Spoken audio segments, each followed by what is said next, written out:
வணக்கம் ரோகலே. இன்று நாங்கள் சால்னா ஒன்று செய்ய போகிறோம். நாங்கள் இன்றைக்கு பன்னீர் போட்டு செய்ய போகிறோம். பன்னீர் போடாமலும் செய்யலாம்.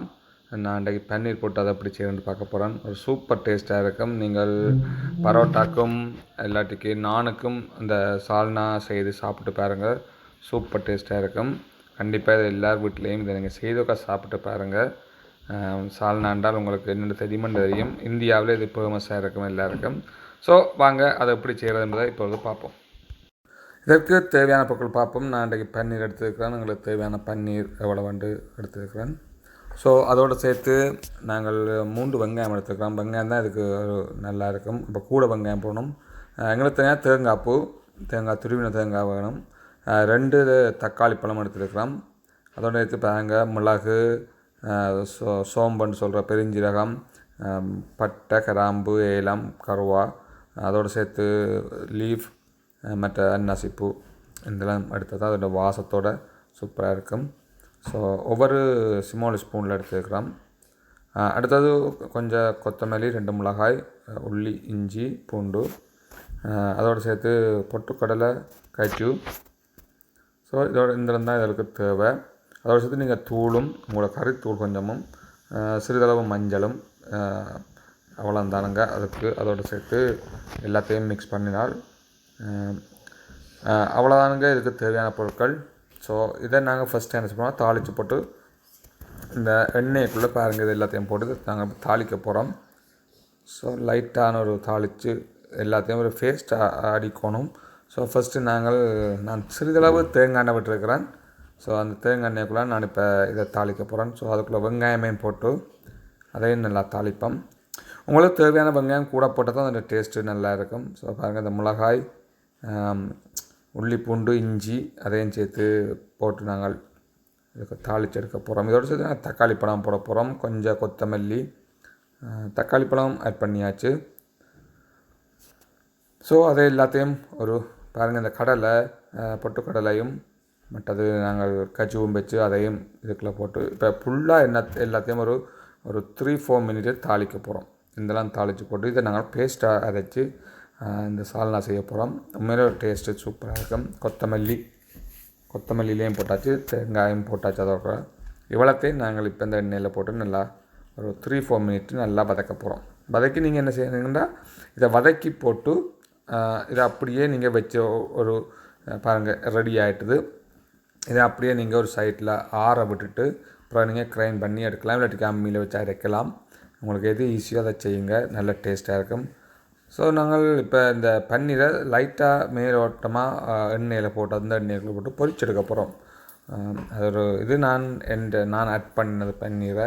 பட் நீங்கள் பன்னீர் ஆட் பண்ணாமலே தனியாக அந்த சால்னா செய்து சாப்பிடலாம். அது தனியாக செய்து சாப்பிட்டாலும் டேஸ்ட்டாக இருக்கும். விரும்பினா நீங்கள் சிக்கனும் போட்டு செய்து சாப்பிட்டாலும் டேஸ்ட்டாக இருக்கும். ஒரு வித்தியாசமான டேஸ்ட்டாக இருக்கும். ஸோ பாருங்கள், இந்த பன்னீரை லைட்டாக நான் மேலோட்டமாக பொரித்து எடுத்து போட்டு அதே ஒரு சைட்டை ஆட் பண்ணி வைப்போம். ஓகே, கிரைண்டரில் போட்டால் இதை குளிர்ந்த தண்ணியோட ஒரு கொஞ்சம் தண்ணியும் விட்டு இதை நாங்கள் பேஸ்ட்டாக அரைக்க போகிறோம். பாருங்கள், பேஸ்ட்டாக அரைச்சாச்சு. ஸோ இதானுங்க அதுக்கு முக்கியமான சாமான். அதை அப்படியே ஒரு சைட்டில் வச்சுட்டு அதே எண்ணெய்க்குள்ளே சிறிதளவு பெருஞ்சீரகமும் சிறிதளவு நச்சீரகமும் போட்டு வெங்காயம் போட்டு தாளிக்க போகிறோம். அதோடு சேர்த்து தக்காளி, சிறிதளவு கருவேப்பிலை இவ்வளோத்தையும் போட்டு நாங்கள் நல்லபடியாக தாளிக்க போகிறோம்.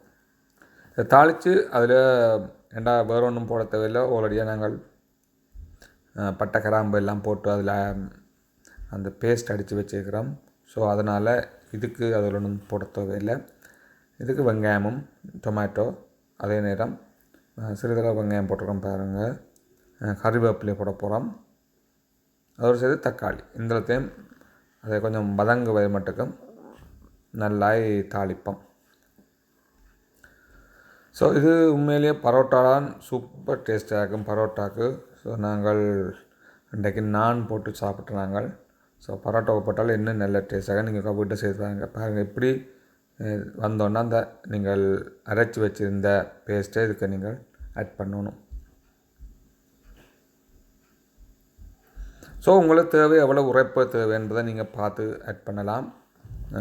நாங்கள் கொஞ்சம் கூட உரைப்பு சாப்பிட்றோடையாக கொஞ்சம் கூட போட்டிருக்கிறோம். ஸோ உங்களுக்கு குறைவான உரைப்பு பண்ணால் நீங்கள் குறைவாய் உங்களுக்கு தூள் போடலாம். நாங்கள் கொஞ்சம் கூட தான் போட்டிருக்கிறேன். இதுக்குள்ள நாங்கள் இப்போ மஞ்சளும் தூளும் ஆட் பண்ண போகிறோம்.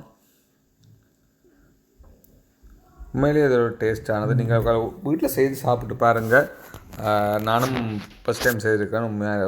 உண்மையிலேயே ஒரு நல்ல டேஸ்ட்டு. எனக்கு நல்லா ரொம்ப பிடிச்சிருக்குது. நல்ல டேஸ்ட்டாகி வந்திருக்குது. ஸோ நீங்கள் ட்ரை பண்ணி பார்க்கலாம். ஸோ இதுக்கு நாங்கள் இப்போ மஞ்சளும் அதோடு சேர்த்து தூளும் போட போகிறோம். சிறிதளவு தண்ணி விடலாம், ஏனென்றால் அது இந்த தண்ணி கொஞ்சம் காணாட்டிக்கும். சிறிது தண்ணியும் விடலாம். நீங்கள் மஞ்சள் சிறிதளவு போடுங்க. நான் 2 ஸ்பூன் போட்டேன். நான் உங்களுக்கு எவ்வளவு அளவோ, உங்களுக்கு உரைப்பு எவ்வளவோ அவ்வளோத்த நீங்கள் போடலாம். இதை நல்லா மிக்ஸ் பண்ணி போட்டு நீங்கள் கவர் பண்ணி விடுங்க, மூடி விடுங்க. அது நல்லா அவியட்டுக்கும். அந்த தூள் மணங்கள் எல்லாம் போகிற அளவுக்கு அதை மூடி விட்டிங்கன்றால் அது நல்லா அவிஞ்சிடும்.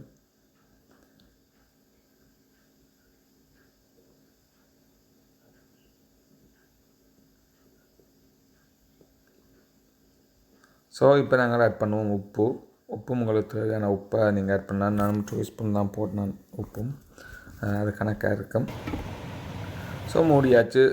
ஒரு 5 நிமிஷத்தால் திரும்ப ஓப்பன் பண்ணியாச்சு. பாருங்கள், ஓரளவு நல்லா கொதிச்சிட்டு இதுக்குள்ளே நாங்கள் இப்போ பன்னீர் ஆட் பண்ண போகிறோம். பன்னீர் சாப்பிட்டா அதுவும் ஒரு டேஸ்ட் தான். ஸோ அதனால் நான் இதுக்கு பன்னீரும் ஆட் பண்ணி போட்டு ஸோ அதையும் ஒரு 3-4 மினிட்டு மூடி விட்டுறாங்க.